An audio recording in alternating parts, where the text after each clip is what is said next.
O modelo é muito simples, mas dificílimo de ser colocado em prática. Tem duas etapas, duas fases: expressar com sinceridade e receber com empatia. Simples assim. Expressar com sinceridade, receber com empatia. Quanta palavrinha difícil! Quanta palavrinha difícil da gente colocar em prática no mundo.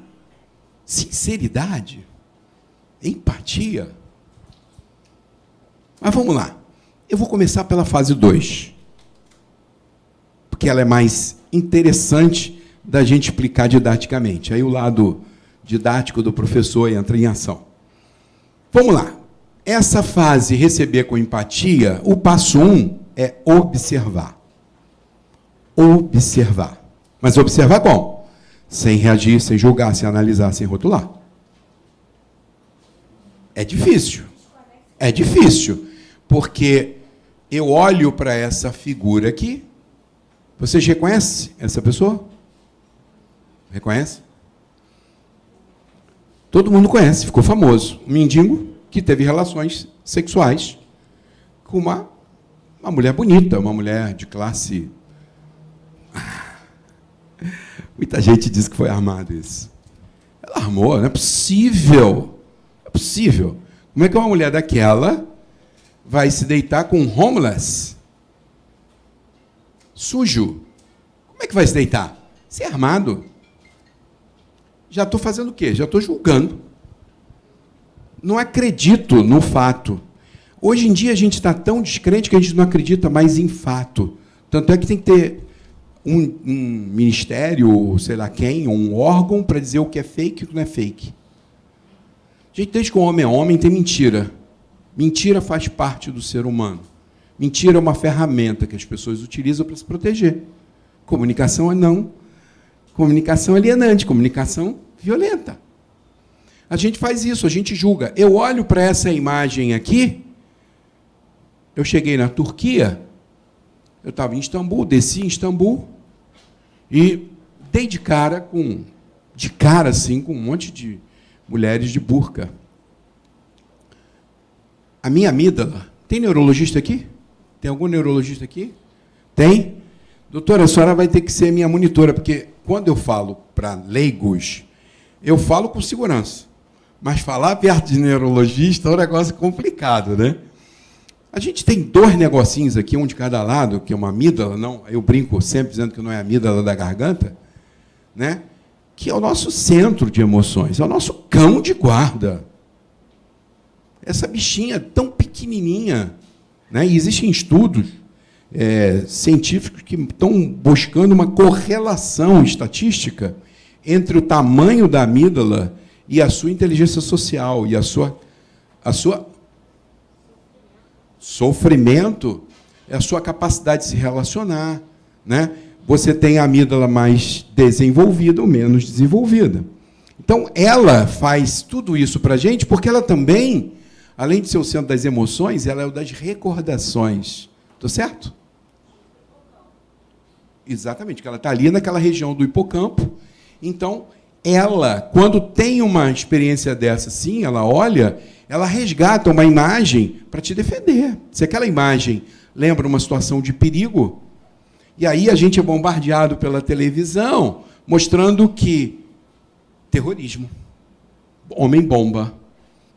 A gente tem um sistema tão primitivo, né? A gente evoluiu, o nosso cérebro foi ganhando tamanho, foi ganhando inteligência, foi ganhando racionalidade, mas até agora, se eu entro numa reunião tensa, as minhas mãos ficam geladas.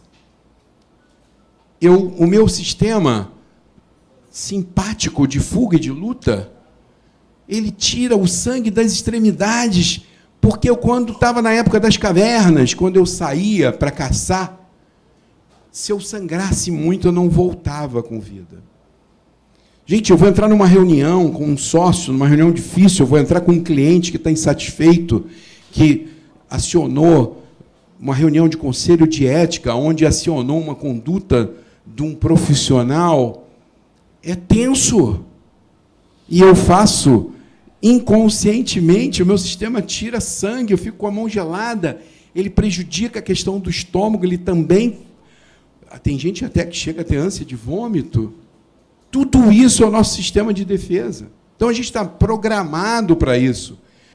Então, a primeira componente é observar. A segunda é sentimentos.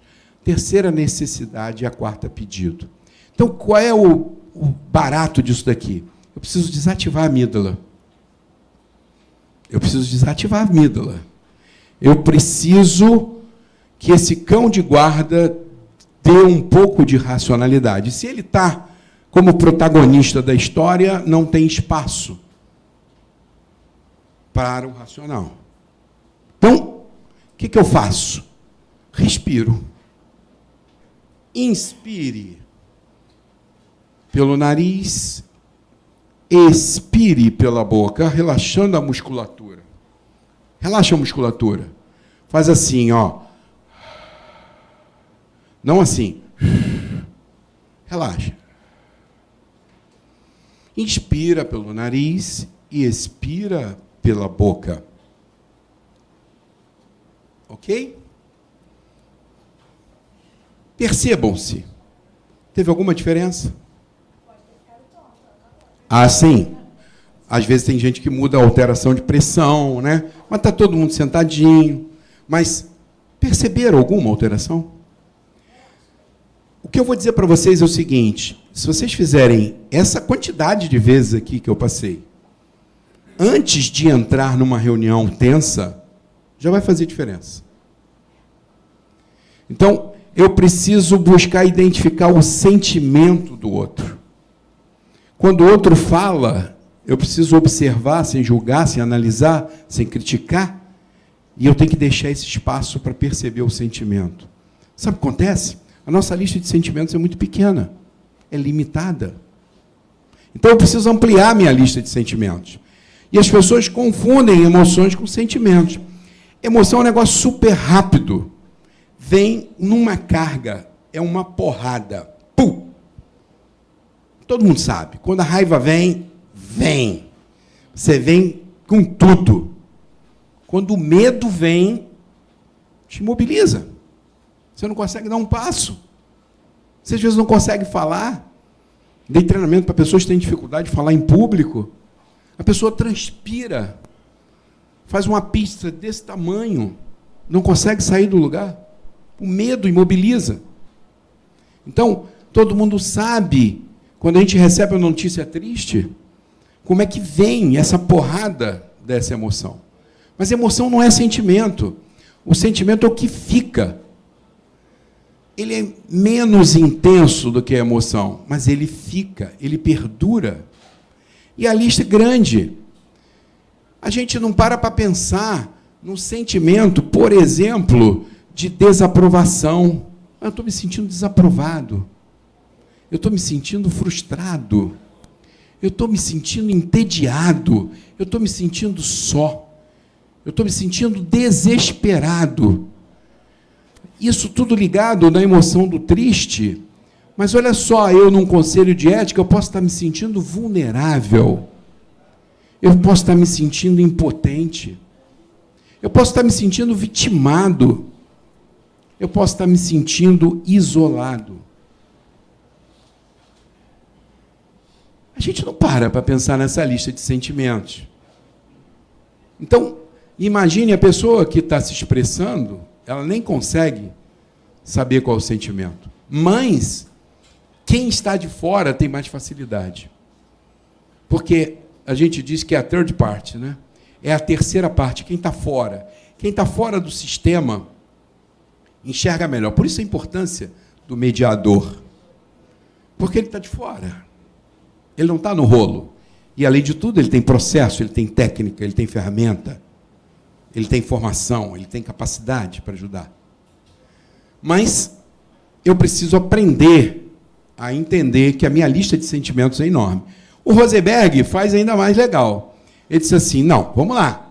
Eu quero saber quais são os sentimentos relacionados quando eu tenho minha necessidade atendida e quando eu tenho não atendida.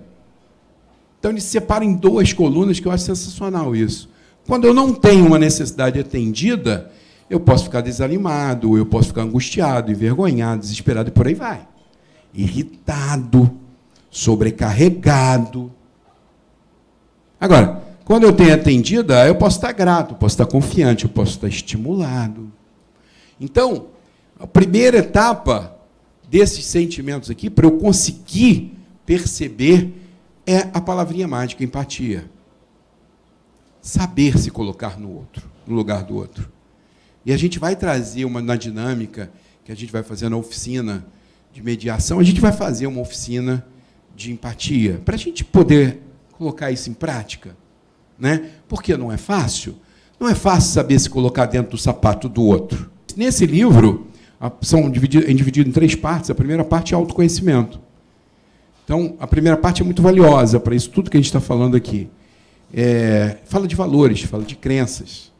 Então, a gente entender quais são os meus valores, quais são as minhas crenças, já é difícil. Agora, se coloca no lugar do outro e entende as crenças do outro, entende os valores do outro, é difícil. Então, a gente precisa... Mas a gente vai fazer um pouquinho disso nas oficinas. Então, a primeira coisa que eu preciso fazer é escuta ativa. Infelizmente, nós somos péssimos. E quanto mais o mundo fica agitado, pior a nossa escuta.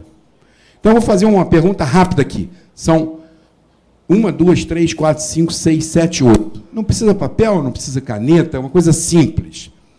Fechem a palma da mão. Ok? Cada pergunta dessa, se você responder sim, bota um dedinho. Outro sim, mais um dedinho. E no final, quem quiser, compartilha. Primeira pergunta. Você tem dificuldade de manter contato visual com o seu interlocutor por muito tempo? Segunda pergunta. Frequentemente você interrompe o outro enquanto ele está falando? Terceira pergunta. Fica planejando durante a fala do outro o que irá dizer depois? Às vezes até já a resposta está pronta, na ponta da língua, só esperando o outro respirar, fazer uma vírgula para você entrar. Nota que fica pensando em outras coisas enquanto o outro fala. Tem um negócio chamado macaquinho. Meu professor, o Leal, falava assim, a gente tem um macaquinho que ele vai assim, ele pula para o passado, ele pula para o futuro. Ele pula para o passado, ele pula para o futuro. É assim a mente da gente. Ele não quer ficar no presente. Ele está pensando nas nossas experiências, mas está pensando no que eu tenho para fazer, está pensando no futuro. E ele dizia uma frase que eu acho mágica, que eu levei para a minha vida. Tudo que a gente resiste, persiste. Se a gente resistir ao pensamento, ele vai persistir. Então, tem que deixar o pensamento vir e ir. Que ele vai. Tudo que vem, vai. Né? Difícil, precisa prática. Outra pergunta.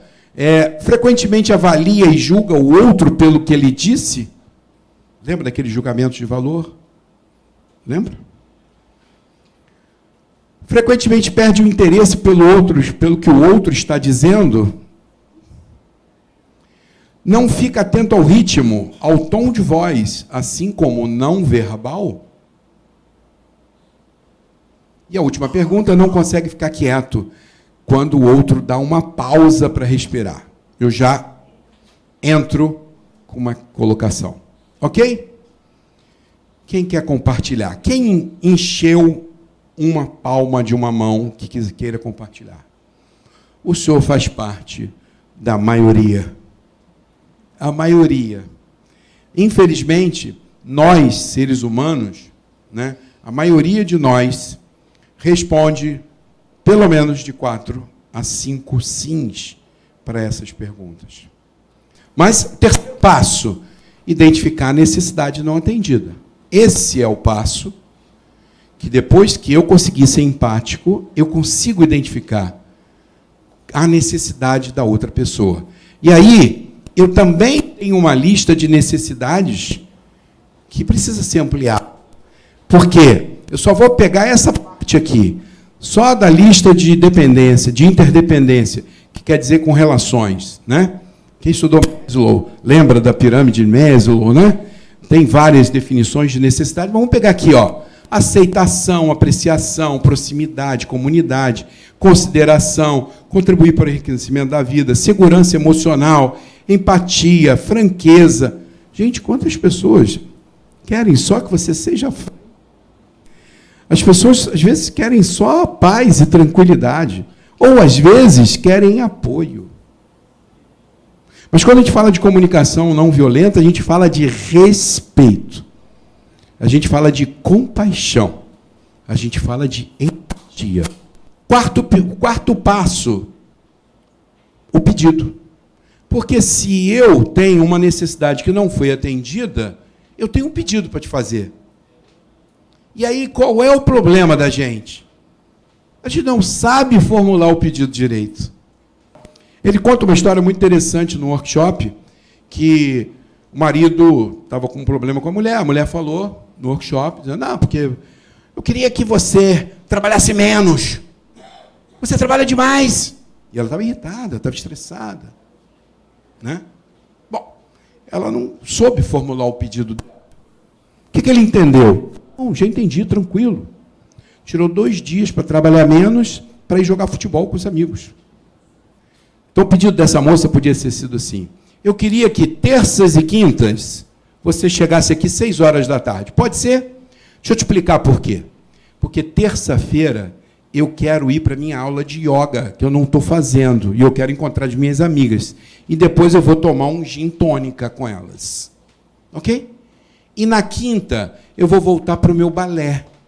Vou encontrar minha turma do balé. E você vai ficar com as crianças. Entendeu? Se ele reconheceu... Vou trocar a pilha. Tá. Alô?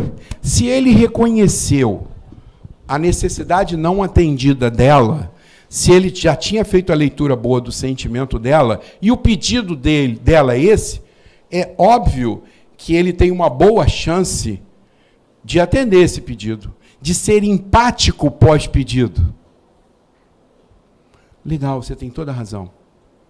Então, esse é a hora da gente ativar o pré-frontal lá, ó, para avaliar se o pedido atenderá a necessidade e enriquecerá a vida do outro. Esse é o ponto.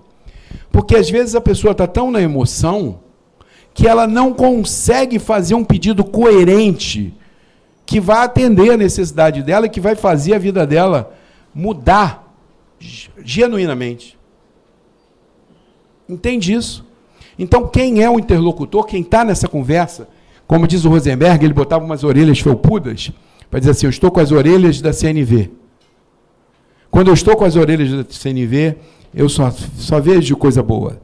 Só vejo necessidades que precisam ser atendidas. Eu só consigo enxergar empatia. Então, nessa hora, a amígdala tem que estar desativadíssima. E eu tenho que estar com o meu racional. Mas, espera aí. A necessidade dela ir para o balé, a necessidade dela ir para yoga. Mas esse é o pedido dela. Será que a necessidade dela é realmente essa? Será que ela não está sobrecarregada de cuidar das crianças? Será que a necessidade, a raiz dos problemas dela, realmente, obrigado, Beatriz, seja uma sobrecarga? Será que se eu colocar uma babá, eu não posso realmente mudar a vida dela de forma significativa, a ponto de permitir ela fazer a yoga, fazer o balé, estudar, ficar de papo com as amigas a hora que ela quiser? Será que eu não posso ir além? Será que ela não está fazendo um pedido porque ela não acredita que eu possa atender? Será que esse pedido não é pequeno? Então, na comunicação não violenta, esse é um momento muito importante para a gente fazer. Então, vou fazer uma síntese aqui desse modo empatia, né? Que é o modo de receber com empatia. Lembra? 2 etapas? A gente começou pela segunda. Primeiro, exige presença. Eu tenho que ter foco no que está vivo no outro naquele momento. O que está vivo aqui? Eu tenho que sentimentos e as necessidades não atendidas. Depois, isso são minhas percepções. Eu preciso confirmar. Eu preciso confirmar essas percepções. Porque eu posso ter entendido errado. Então, voltar para o outro e perguntar, deixa eu ver se eu estou entendendo. Você está se sentindo irritada? Esse é o sentimento? Estou irritada. Deixa ela falar. É assim que funciona? Deixa ela esvaziar. Aí você confirma isso, mas é fundamental estar 100% presente até que o outro dê sinais de que acabou. Quando você é bom nisso, você percebe o alívio. Vocês, como médicos, no dia a dia, percebem quando o paciente já descarregou tudo. Quando ele já colocou tudo para fora. Quando você está num conflito ético, quando a parte reclamante já colocou tudo, você percebe o alívio. Porque é extremamente gratificante quando a gente consegue colocar tudo isso que está dentro da gente para fora. Então, não acelere o processo. Não tenha pressa de encerrar o processo. Vá até esse momento. Depois você valida com o outro. Aqui acabou.